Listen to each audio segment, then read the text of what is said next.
Firstly, from a student perspective, it's learning that you can learn in a more self-managed way.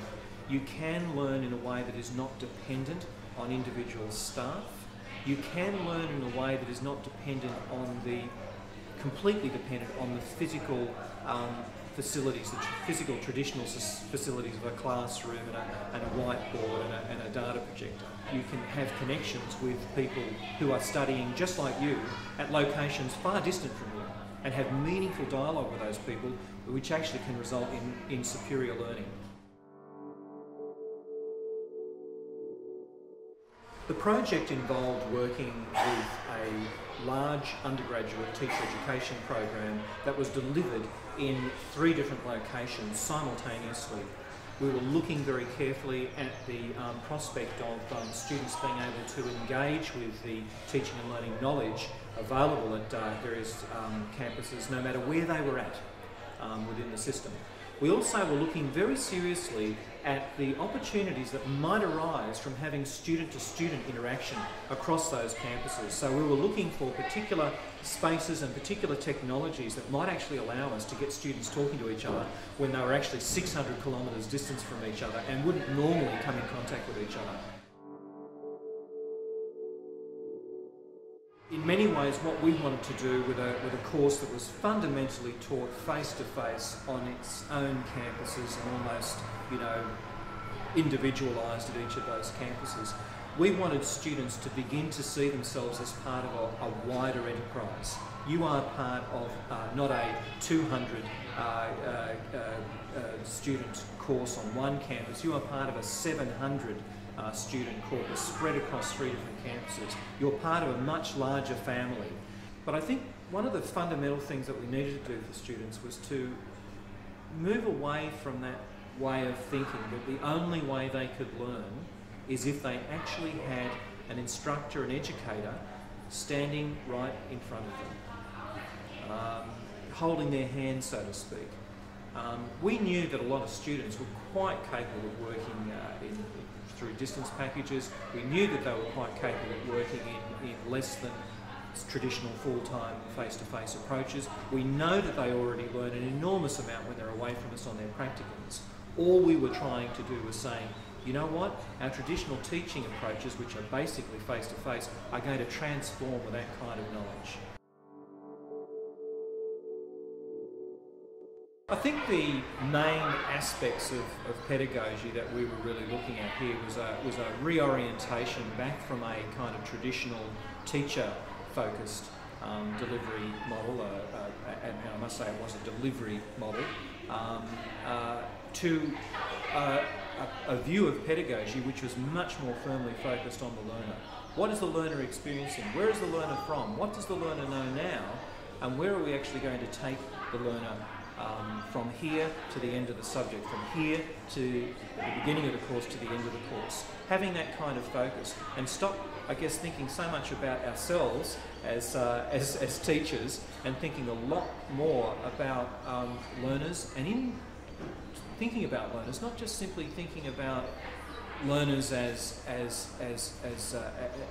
units within the system that we're going to move through the process, actually thinking about human beings and how they learn things. Fundamentally, a lot of the interactions between staff and students are still in the course face to face. Most of the subjects that we actually run are taught predominantly face to face with other technological support. We certainly use Interact extensively, and in some cases there are video conferencing between campuses used with teaching, and in other cases we're using some of the more advanced technologies like WIMBA in teaching. So the interactions between staff, I think, are facilitated by that mix. There are a lot of ICTs being used across the course, whether we're thinking about video conferencing, whether we're thinking about teleconferencing, whether we're thinking about standard use of AV technology in classrooms, whether we're talking about telephone communications or texting even. There's a lot of ICT usage within most modern courses. So I don't think we're really on our own here in the use of those technologies.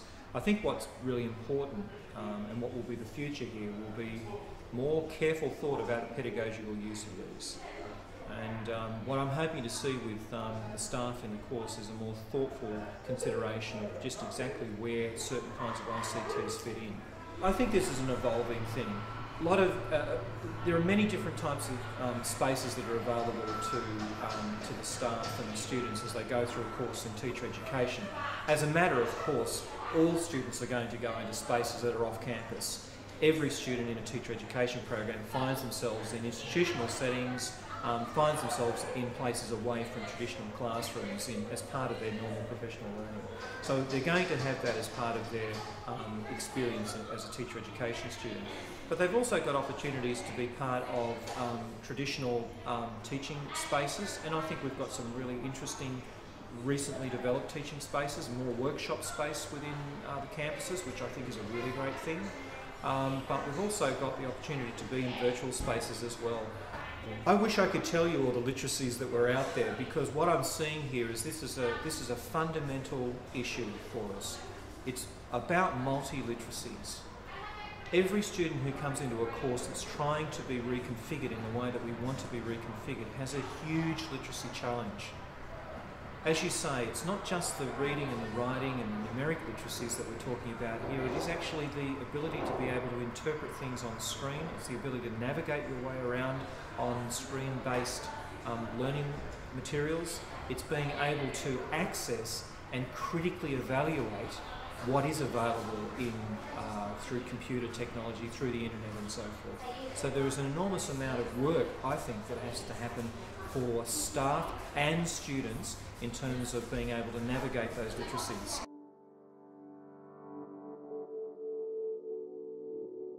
No matter how much you want things to happen tomorrow, they actually take a little bit longer than a couple of days. We can't easily change the course, a major course like the Bachelor of Education in Early Childhood, even in 6 months. It's an ongoing project, it's a work in progress, and I think that's certainly a fundamental learning that goes on here. The other things that I think are important are that there's a lot of knowledge yet to be incorporated into the practices of teachers within the university. There's a lot more development that's required. I really want to see much more emphasis being put on the growing of skills in staff. But having said that, I don't really think putting staff through one-day training programs is the way to go. The way to do it is to make sure that it becomes part of their authenticated practice, so they're actually engaging in WIMBA, because that's what we do in this subject. And by doing that with the students as well, that's the way you grow these things. That's the way you make it work, so that at the end we're getting the goals that we want, which was better teaching and learning outcomes, and fundamentally at the end of the day we're getting much better skilled, much more work ready graduates coming out of our program.